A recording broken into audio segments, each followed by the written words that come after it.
Значи, оваа тркалјазна маса е во склоп на проектот Мобилизација и активизам во локалната заедница, кој што ја спроведува Центарот за истражување и анализи Новост од Струмица, а е финансиски поддржан од страна на Фондацијата Отворено општество Македонија. Станува збор за проект кој што трае 12 месеци и главно станува збор за институционална поддршка на нашата организација, каде што тимот за имплементација работеше паралелно на 5 столбови.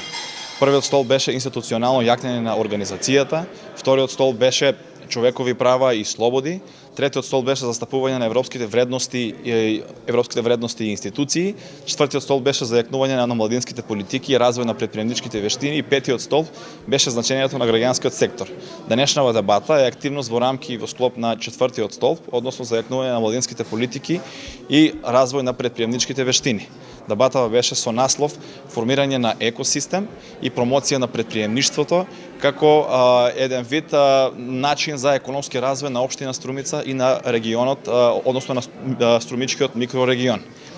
Таа дебата беше со цел еден начин да се потикне размислување и иницира, значи да се формира една мрежа за промоција на претприемништво која што ќе биде составена од општината, од образовните институции, од бизнес заедницата, од граѓанскиот сектор и од останатите ченители кои што би дале свој придонес во функционирањето на таа мрежа.